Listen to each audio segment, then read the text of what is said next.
Hello students, कैसे हैं आप लोग। I hope you are all very well. तो स्टूडेंट्स, फिफ्थ सेमेस्टर के एग्ज़ाम्स आ चुके हैं, इसलिए आपको पूरे मन से तैयारी करनी है। और जिन स्टूडेंट्स से अभी तक कुछ भी नहीं पढ़ा है तो यकीन मानिए आप इस चैनल को सब्सक्राइब करके रख लीजिए। यहाँ पर मैं आपको सारे सब्जेक्ट के इम्पोर्टेंट टॉपिक तो दूंगा ही, इम्पोर्टेंट क्वेश्चन तो दूंगा ही, लेकिन साथ में उसके आंसर भी प्रोवाइड कराऊंगा। तो टेंशन आपको बिल्कुल नहीं देनी है। मैं जो पढ़ाऊँ आपको वो जो है तैयार करते हुए चलना है। ठीक है, तो चलिए पहला क्वेश्चन है। आज हम जो है RBT, railway bridge and tunnel, RBT के मोस्ट इंपॉर्टेंट क्वेश्चंस देखेंगे और उनके आंसर्स भी हम लोग यहाँ पे पढ़ने वाले हैं। अच्छा, एक और बात मैं बताऊँ आपको, अगर आपको इसकी ये पीडीएफ चाहिए, क्या चाहिए, पीडीएफ, तो पीडीएफ के लिए सबसे पहले तो आपको टेलीग्राम चैनल ज्वाइन करना है। अब सुनो, टेलीग्राम चैनल ज्वाइन करने के बाद भी जैसे ही आप पीडीएफ खोलोगे तो वहाँ पे वो पासवर्ड मांगेगा। क्या मांगेगा? पासवर्ड मांगेगा। और वो पासवर्ड आपको इसी वीडियो में कहीं ना कहीं मिल जाएगा। इसलिए वीडियो को स्किप बिल्कुल मत करना और इस वीडियो को पूरा देखना, शुरू से लेके एंड तक, आपकी समझ में भी आएगा अच्छे से। और फिर जब पीडीएफ से रिवाइज करोगे तो आसानी से याद भी हो जाएगा। ज़्यादा क्वेश्चंस नहीं हैं इसमें, मैंने जो है गिने चुने ही क्वेश्चंस रखे हैं। और भाई साहब, ये जो क्वेश्चंस है ना, इनको पढ़ लेना, आप पास तो हो ही जाओगे, बस ये मेरी गारंटी है। ठीक है, लेकिन मेहनत से पढ़ना है। और अगर आपको लगता है इसके अलावा और भी इम्पोर्टेंट क्वेश्चंस हैं तो आप वो अपने खुद से तैयार कर सकते हो, इसमें जो है आपकी मेहनत ही चल लगेगी। तो चलिए मैं पहला क्वेश्चन देखते हैं। पहला क्वेश्चन बिना किसी टाइम वेस्ट किए, देखिए पहला क्वेश्चन क्या है। रेल गेज से आप क्या समझते हैं? रेल गेज का चयन करते समय किन किन बातों का ध्यान रखना चाहिए? तो सबसे पहले तो हमें रेल गेज की परिभाषा बतानी है।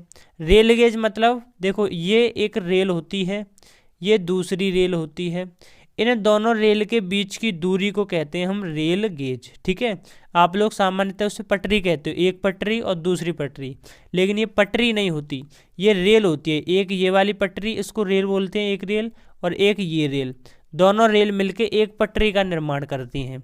अब इनके बीच की डिस्टेंस को ही हम क्या कहते हैं? हम क्या कहते हैं? Rail gauge. ठीक है, रेल गेज कहते हैं। चलिए देख लेते हैं क्या डेफिनेशन है।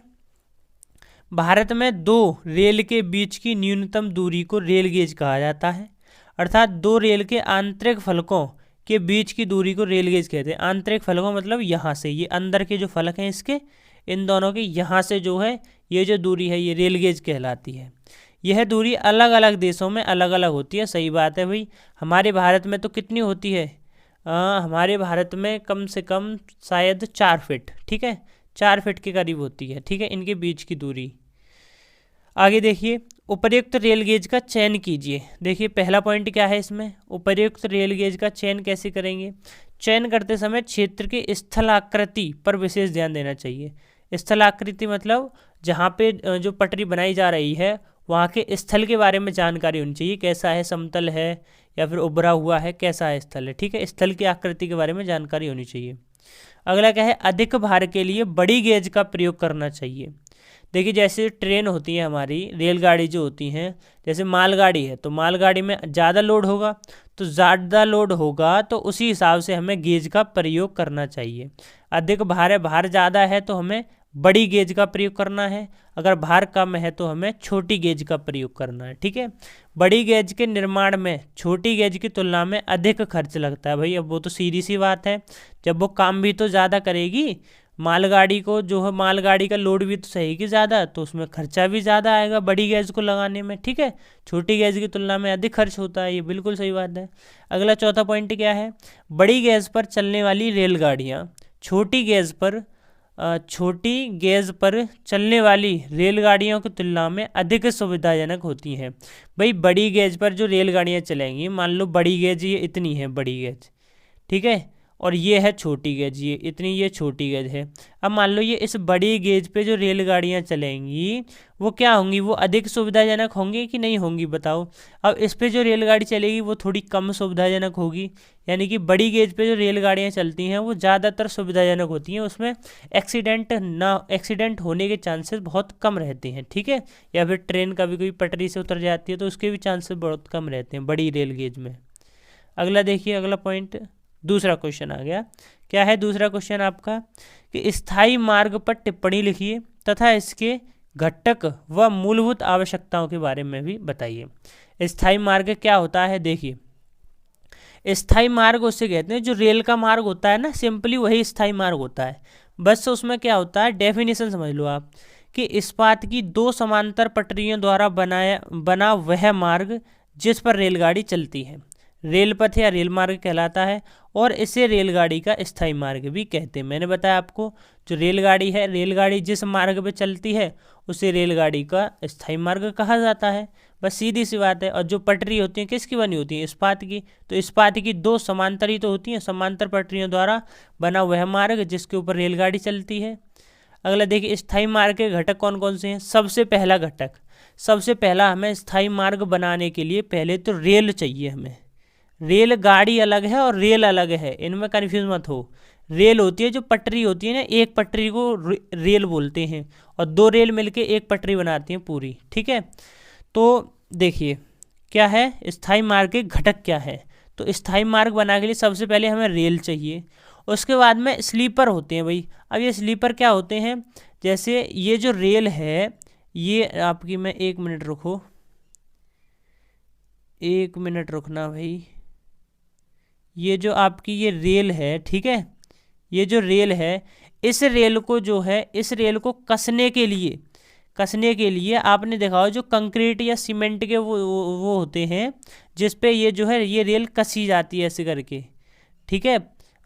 खम्भे टाइप होते हैं, किसके, कंक्रीट के होते हैं, लकड़ी के हुआ करते थे पहले, लेकिन अब तो कंक्रीट के ही ज़्यादातर यूज़ में लाए जा रहे हैं। तो जिस पर जो है ये रेल ये जो है कसी जाती है तो वो स्लीपर होते हैं, ठीक।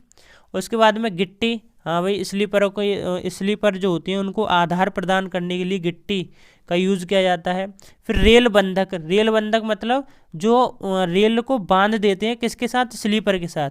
जैसे ये मान लो ये स्लीपर है, ये स्लीपर है, ठीक है, और ये रेल जा रही है, ये रेल जो है रेल की पटरी है ये, ठीक है। अब इस पटरी को जो है इस स्लीपर के साथ में जो बांध के रखता है, आपने देखा होगा जो जैसे ऐसे कुछ सरिया वगैरह होती हैं ऐसी टाइप की जो कि उसको बांध के रखती हैं, ठीक है।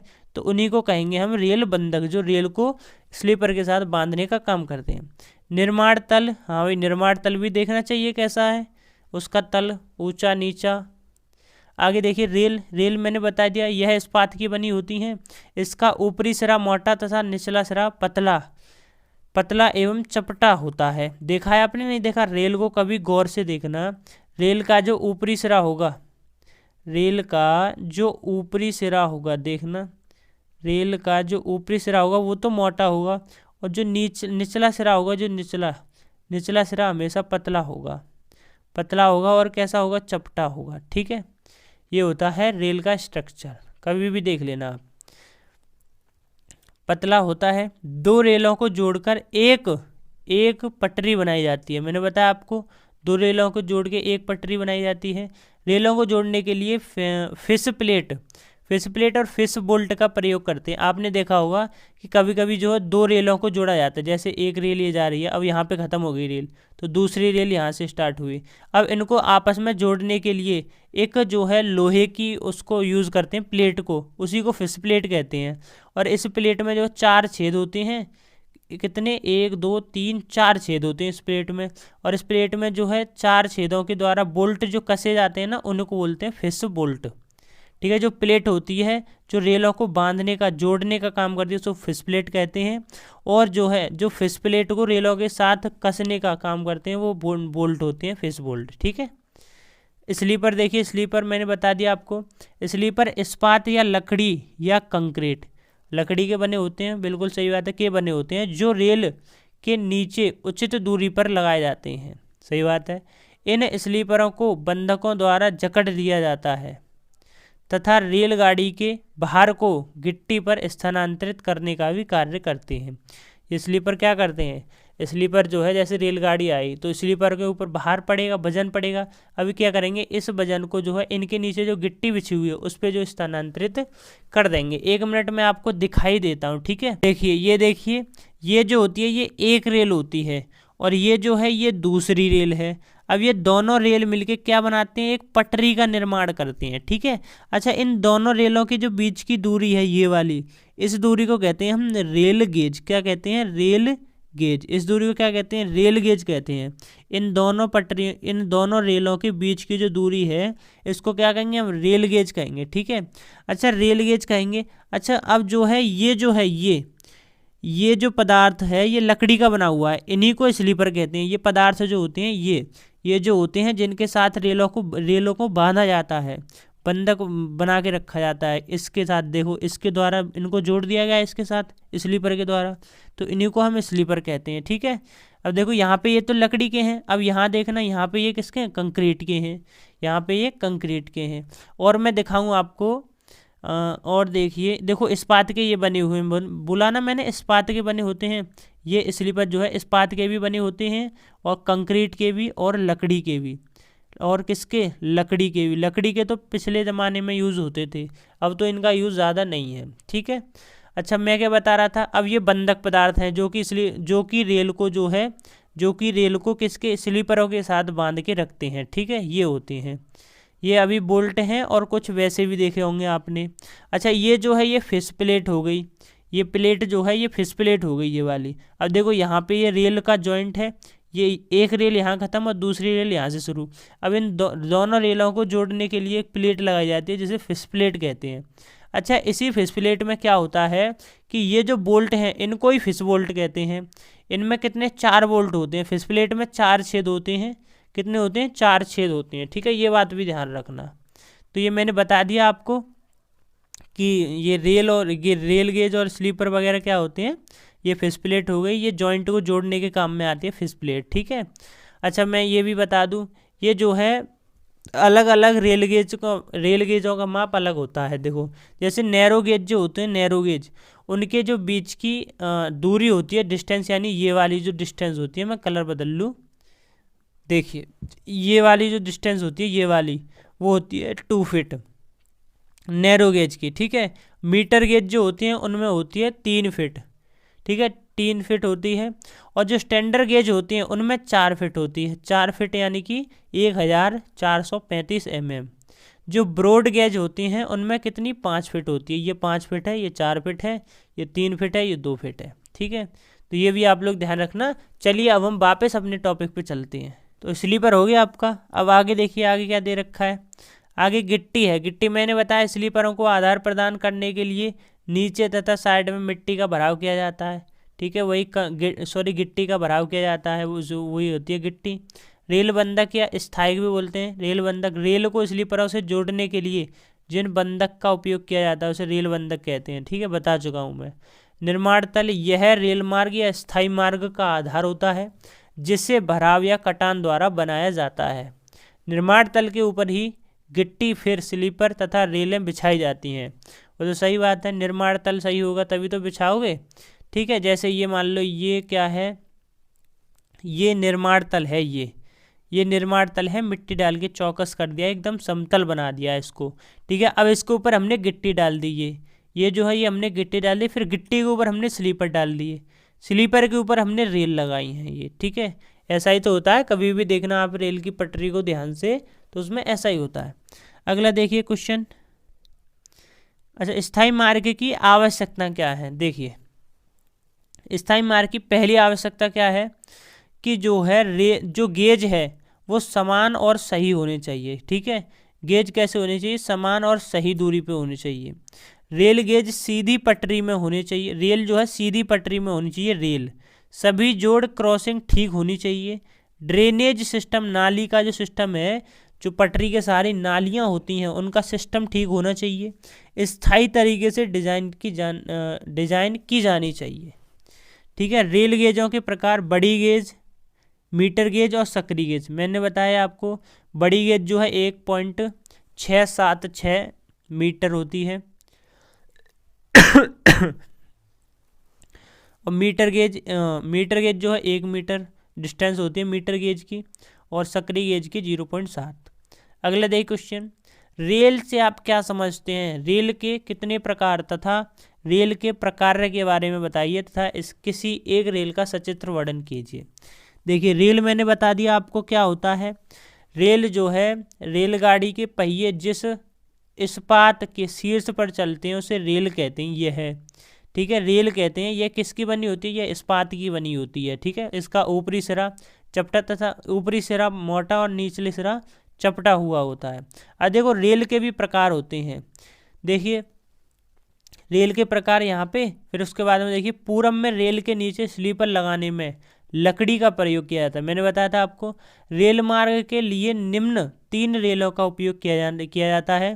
पहला दोहरे शीर्ष वाली रेल, दूसरा बुल शीर्ष वाली रेल, तीसरा चपटे पाद वाली रेल, ठीक है। देखिए पहली देख लेते हैं हम, दोहरे शीर्ष वाली रेल कौन सी होती है। देखिए इस रेल के दोनों सिरे बराबर माप के होते हैं। अच्छा, दोनों सिरे, ऊपर का सिरा भी और नीचे का सिरा भी, दोनों कैसे होंगे भाई? दोनों इसके बराबर माप के होंगे। ना ऊपर का चौड़ा ना नीचे का चौड़ा, दोनों बराबर माप के होंगे। ये वाला सिरा भी बराबर, ये वाला सिरा भी बराबर होगा, ठीक है। दोनों जो है कैसे होते हैं? बराबर माप के होते हैं। पूर्व के दिनों में इन्हीं रेलों का प्रयोग किया जाता था। पहले इतनी जानकारी कहाँ थी, तो पहले हम ऐसी ही रेलों का यूज़ करते थे। तो इस रेल का एक सिरा घिसे जाने के बाद इसे खोलकर पलटकर दोबारा कस देते थे, लेकिन निचला सिरा घिसे जाने के कारण यह रेलगाड़ी का भार सहन नहीं कर पाता था और कैसा हो जाता था? टेढ़ा हो जाता था, जिससे रेलगाड़ी के असंतुलित होकर दुर्घटना होने की संभावना बढ़ जाती थी, ठीक है। तो समझ में आ गया इसका यूज़ अब क्यों नहीं किया जाता? क्योंकि इसका जो ऊपरी सिरा था वो घिस जाता था। रेलगाड़ी चलते चलते जब घिस जाता था तो उसको क्या करते थे? खोल के उसको पलट के लगा देते थे। तो पलट के लगाया तो उसका जो घिसा हुआ सिरा था वो तो नीचे आ गया। अब जब नीचे बेस ही कमज़ोर है तो उस पर चलने वाली गाड़ी का जो भार है वो बेस तो सहन कर ही नहीं पाएगा। जो सहन नहीं कर पाएगा तो टेढ़ा हो जाएगा, और जब टेढ़ा हो जाएगा तो दुर्घटना के चांस बढ़ जाएंगे।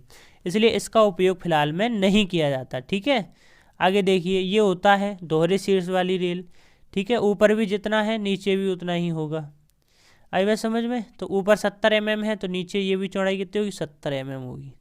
चलिए अगला देखिए क्वेश्चन, चपटे पाद वाली रेल, ये कौन सी रेल है? डायग्राम से बता दूं मैं आपको। चपटे पाद वाली रेल, इसी रेल का अभी हम लोग यूज़ करते हैं, ठीक है। पहले इसको पढ़ लेते हैं क्या है ये।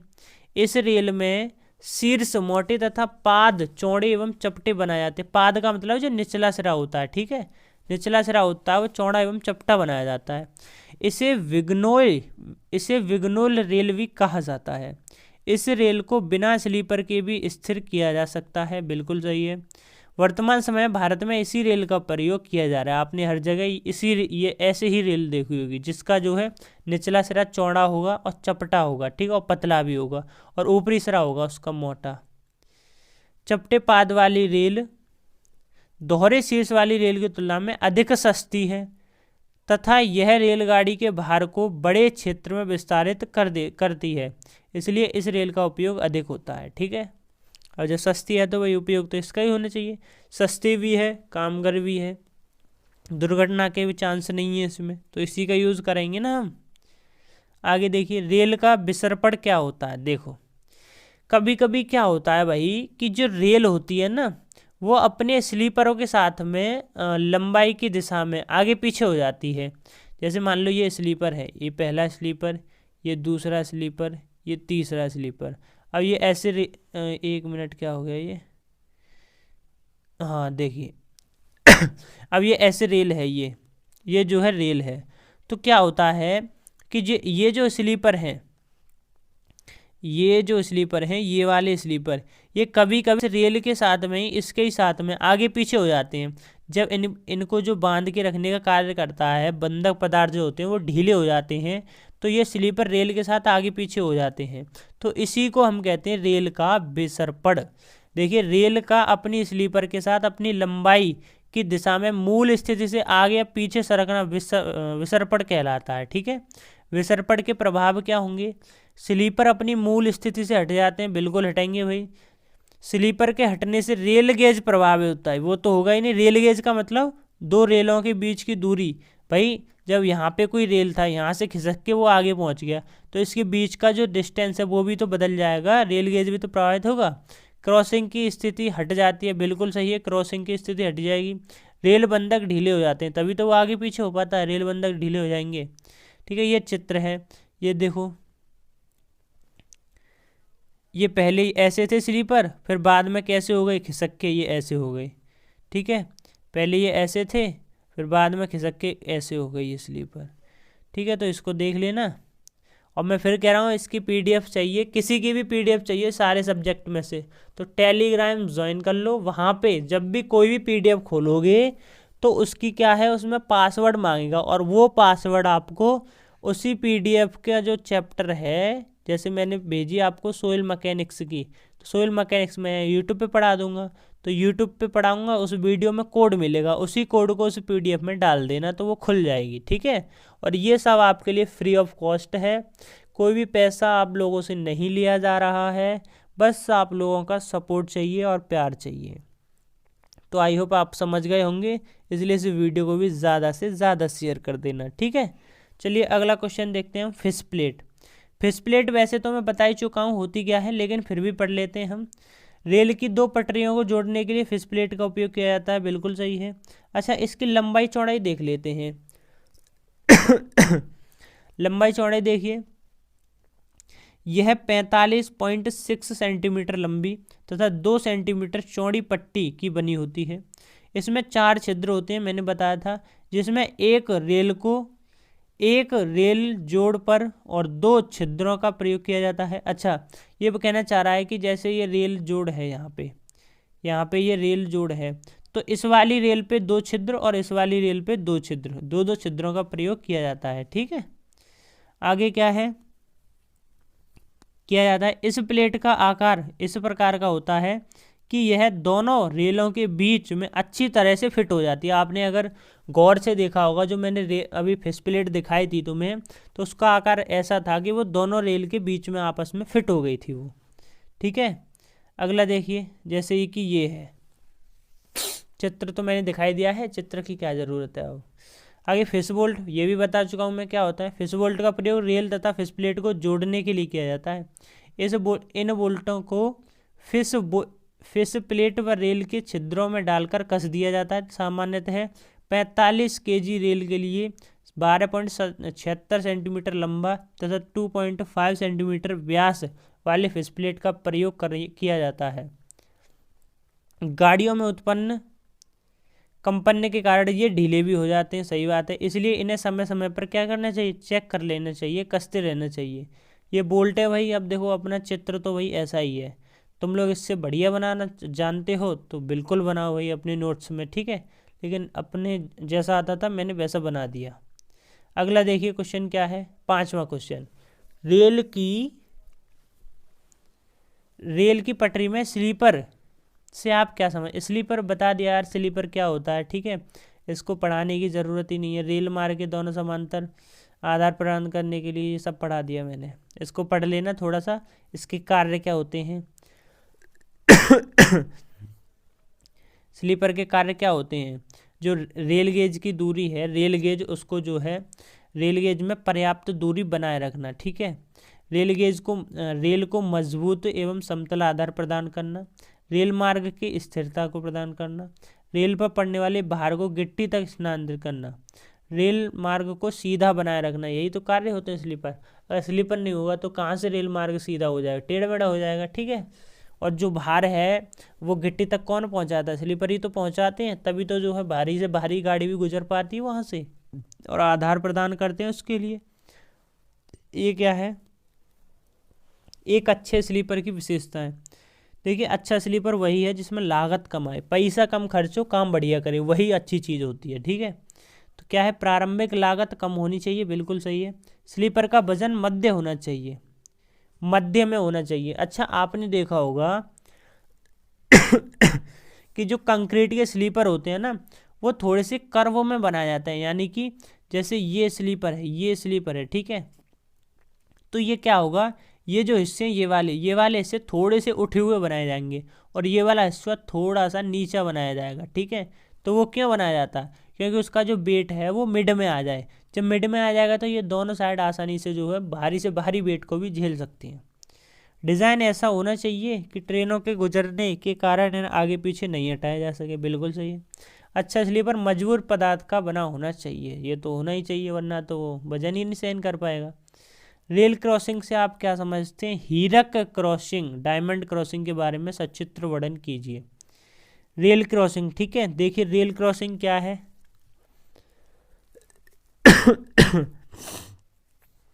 जब एक रेल किसी दूसरे रेल को पार करती है तो एक क्रॉसिंग का निर्माण होता है जिसे रेल क्रॉसिंग कहते हैं। मालगाड़ी या रेलगाड़ी के लिए यह बहुत उपयुक्त है।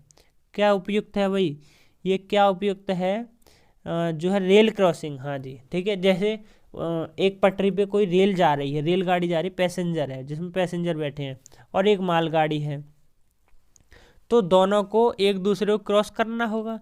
तो जहाँ पे ये दोनों एक दूसरे को क्रॉस करते हैं उसी को कहते हैं रेल क्रॉसिंग, ठीक है। अब हमें रेल क्रॉसिंग में एक क्रॉसिंग दर्शानी है, हीरक क्रॉसिंग, जिसको हम डायमंड क्रॉसिंग भी बोलते हैं।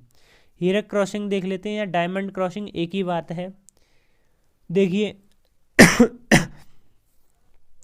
जब दो रेल मार्ग एक दूसरे को अधिक कोण पर काटते हैं तो वह क्रॉसिंग हीरक क्रॉसिंग होती है। इस पर गाड़ियां अपना ट्रैक नहीं बदल सकती तथा इसमें दो न्यून कोण व दो अधिक कोण होते हैं, ठीक है।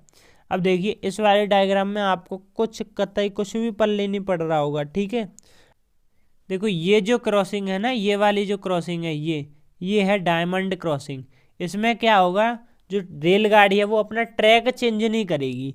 जैसे यहाँ से ऐसे कोई रेलगाड़ी जा रही है तो वो ऐसे निकल जाएगी, और ऐसे कोई रेलगाड़ी जा रही है तो वो सीधे निकल जाएगी। एक और दिखाऊं मैं, जैसे ये देखो, जैसे कि ये है, इसमें भी रेल क्या है, अपना ट्रैक चेंज नहीं करेगी। ऐसे जा रही है तो वो ऐसे निकल जाएगी, ऐसे जा रही है तो वो ऐसे निकल जाएगी, ठीक है। तो ये होती है डायमंड रेल क्रॉसिंग, ठीक है। आई बात समझ में। चलिए वापस अपने टॉपिक पे चलते हैं। चलिए अगला क्वेश्चन क्या है, देखिए संकेत क्या होते हैं, कार्य के अनुसार संकेतों का वर्गीकरण कीजिए, ठीक है, तथा किसी एक संकेत का सचित्र वर्णन कीजिए, तथा किसी एक का सचित्र वर्णन कीजिए। संकेत वही सिग्नल जो होते हैं रेलगाड़ी के लिए, सिग्नल लाल हो गई भाई, हरा हो गया, पीला हो गया, ऐसे करके जो सिग्नल होते हैं उन्हीं के बारे में लिखना है।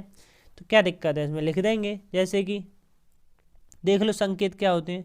संकेत किसी भी चीज़ के बारे में जानकारी प्रदान करते हैं, सही बात है।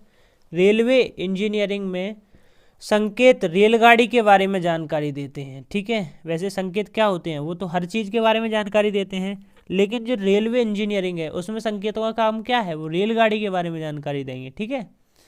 जिसकी वजह से दुर्घटना काफ़ी हद तक कम होने की संभावना रह जाती है। ये तो बिल्कुल करेक्ट बात है। कार्य के आधार पर इन्हें निम्न प्रकार वर्गीकृत किया गया है। पहला स्टॉप सिग्नल, दूसरा वार्नर सिग्नल, और तीसरा डिस्क या ग्राउंड सिग्नल, और चौथा है रंगीन लाइट सिग्नल। पहला देख लेते हैं हम, स्टॉप सिग्नल या सेमाफोर सिग्नल, ठीक है। इनके नाम भी याद रखते हुए चलना। इस सिग्नल को भारतीय रेलवे में ट्रैक के बाईं ओर लगाया जाता है। आपने अगर देखा हो, जो स्टॉप सिग्नल होता है वो ट्रैक के किसके बाईं ओर होता है, ठीक है। इसमें एक स्तंभ के ऊपर भुजा लगी हुई होती है। इसको 48 से, ये क्या लिखा है भाई, इसको 48 डिग्री तक नीचे घुमाया जाता है। भुजा के छोटी सिरे पर लाल व हरे रंग के शीशे लगे हुए होते हैं। ऊपरी वाली भुजा 1200 mm से 1700 mm लंबी होती है। सिग्नल की भुजा लोहे के तार द्वारा स्टेशन से जुड़ी होती है जहां से उसका संचालन किया जाता है। गाड़ी को रोकने के लिए भुजा को क्षैतिज रखा जाता है। इसका डायग्राम आप यहाँ देख सकते हैं, ठीक है। ये डायग्राम है इसका, और वैसे आपने रियल में तो देखा ही होगा, सब ने देखा होगा यार, मुझे इतनी उम्मीद है। अगला देखिए यार्ड क्या होते हैं। यार्ड से आप क्या समझते हैं, इसके प्रकार बताइए तथा मार्शलिंग यार्ड को परिभाषित कीजिए। देखिए यार्ड जो होते हैं, जहाँ पे जो रेल होती हैं, जहाँ पे जो रेल होती हैं, जैसे रेल को जाना था भाई वहाँ से दिल्ली से जाना था आगरा, तो दिल्ली से आगरा जाने के बाद में उसने अपनी यात्रा पूरी कर ली। अब जो यात्रा पूरी कर ली तो उस रेल को खड़ा कहाँ किया जाएगा? तो उस रेल को खड़ा वहाँ किया जाता है जहाँ यार्ड बने हुए होते हैं। यानी कि इसको समझ में आया? जब ट्रेन अपनी यात्रा पूरी कर लेती है तो जिस जगह उसको खड़ा किया जाता है उसी को हम यार्ड बोलते हैं। ठीक है, जैसे देखिए क्या कह रही है डेफिनेशन। मेरी तबीयत थोड़ी डाउन है तो इसलिए थोड़ा मैनेज कर लेना, ठीक।